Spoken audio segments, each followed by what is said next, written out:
আমার আল্লাহ জানায়া দেয়, বান্দা তোমরা তোমাদের নারীদেরকে জাহিলিয়া যুগের মহিলাদের মতো বের হতে দিবা না। বলে হুজুর কেন? বলে জাহিলিয়া যুগে মহিলারা যখন বের হতো তারা এমন পোশাক আশাক পরে বের হতো, তার লজ্জাস্থানগুলো দেখা যাওয়ার কারণে তারা ধর্ষিত হইতো।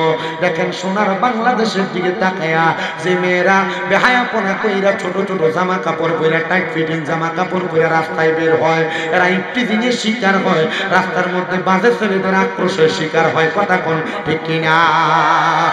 আমি বলবো রে আমার কাজীর পালাকার পর্দার অন্তরালের আমার আম্মু জিরা গো, তোমরা যারা আমার বয়ান শ্রবণ করতেছ, আল্লাহ তাআলার কোরআন রাসূল পাকের হাদিস মোতাবেক, আল্লাহ তাআলার কোরআন রাসূল পাকের হাদিস মোতাবেক একটা মহিলাকে অনেক সম্মান দিয়েছে, ইজ্জত দিয়েছে। যদি তুমি তা পালন না করতে পারো তোমার ইজ্জত তুমি হারাইবা। বাংলাদেশে ইফতিজিং এর শিকার হচ্ছে অনেক মেয়েরা। গত কয়েক 5 দিনের একটা অবজারভেশন দেখলাম, মাত্র 85 জন 5 দিনের ভিতরে ধর্ষণের শিকার হয়েছে। ও মুসলমান, তোমার বোন তোমার মা যদি নিরাপদ না থাকে, যদি ধর্ষণের শিকার হয়, তাহলে এই সোনার বাংলাদেশে মহিলারা কেমনে চলাচল করবে? এটার জন্য আমি ধর্ষকদেরকে দোষ দেই না, এটার জন্য আমি 1 নাম্বার দোষ দেই আমরা নিজেদেরকে। বলে হুজুর কেন কেন কেন দর্শকদেরকে কেন দোষ দেন না? আরে বাবা, তোমার স্ত্রী, তোমার মাইয়া, তোমার বোন, তোর মায়ে বেপরদাভাবে বের হয়, তাদের শরীরের অঙ্গভঙ্গি, তাদের শরীরের গোপনীয় স্থানগুলো পুরুষ মানুষ দেখে বিদায়, এবার তাদের ভিতরে একটা এমন আক্রোশ তৈরি হয়, তার প্রতি বাজে নেশা তৈরি হয়। ওই বাজে নেশা দিয়া তার প্রতি খারাপ নজর পড়ার কারণে তার প্রতি একটা লোভনীয় ভাব দিয়ে তাকে ইফতিজিং করা শুরু করে। এরপর রাস্তার মধ্যে গোপনীয় জায়গায় নিয়ে তারা ধর্ষণ করে। এবার আপনারা বলে এমন পর্দার বিধান লঙ্ঘন করে যে মহিলারা চলাফেরা করে, এরা যে দর্শনের শিকার হয়, দর্শকদেরকে দোষ দেওয়ার আগে মহিলাদেরকেও দোষ দেওয়ার দরকার আছে না নাই?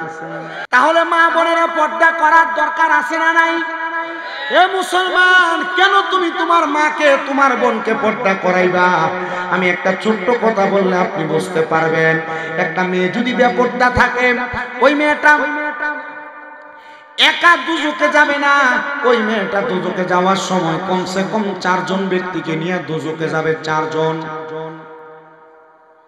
কয়জন?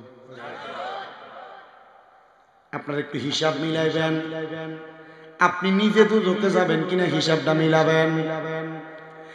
একটা মেয়ে যদি পর্দা না করে, একটা মহিলা যদি পর্দা না করে, ওই বেপর্দা থাকার কারণে যখন কোনো বাবা তার কন্যা সন্তানকে জন্ম দেয়, আমরা সবাই জানি একটা কন্যা সন্তান যার ঘরে আছে সে একটা জান্নাতের মালিক হয়, ঠিক কিনা?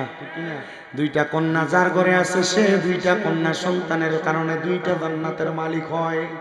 যার ঘরে 3টা কন্যা সন্তান আছে সে নবীজির সাথে একই জান্নাতে থাকে। কিন্তু বাবা, আপনি মাইয়া জন্ম দিলেন, কথা সত্য, আপনার মাইয়াটা গায়ে হলুদের অনুষ্ঠানে যে তিরিং বিরিং করে নাচে, আপনি মাইয়া জন্ম দিলেন, কথা সত্য, আপনার মাইয়াটা ওই যে কি বিরিজ জানি কোহেনে না গেলে প্রত্যেক বৃহস্পতিবারে শুক্রবারে ভালো লাগে না। আব্বা, আপনি মাইয়া জন্ম দিয়েছেন, কথা সত্য, আপনার মাইয়াটা ঘুমটা ছাড়া রাস্তা দিয়ে হাঁটে, শাড়ি কাপড় পরে মাথা দেহায় দেহায় হাঁটে, বোরকা পরে টাইট ফিটিং বোরকা, জামা পরে ছোট্ট ছোট্ট। এ মাইয়ার কারণে জান্নাত তো পাবেন না। ও মাইয়া যখন মারা যাবে, মাইয়ারা প্রশ্ন করবে তুমি কেন এমন অবস্থা, তুমি কেন দোজকবাসী? বলে বেপর্দার কারণে। বলে কারণ কি? তোমার আব্বা কি তোমার পর্দা করাই নাই? মাইয়া বলবে না, আমার আব্বা আমারে পর্দা করাই নাই। তখন মাইয়ার বাবার ডাক দিয়া মাইয়া এবং বাপ 2 জনকে দোজকের আগুনে দেওয়া হবে।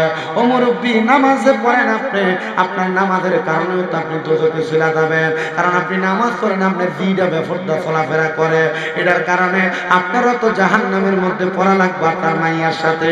এবার আপনারা বলেন, বাপে বাবার জন্য জিয়ারে পর্দা করানোর দরকার আছে না না? আপনাদের যাদের যাদের বোন আছে, আপনারা বোনকে মোটর সাইকেলের পেছনে নিয়ে নিয়ে ঘুরেন। আপনার বোন ঈদের মার্কেট করতে যায়, যে সামনে ঈদ আসতেছে, ঈদের মার্কেটে গেলে পুরুষের চাইতে বেশিরভাগ মহিলা বাজারে বাজারে দোকানে দোকানে ঘুরে।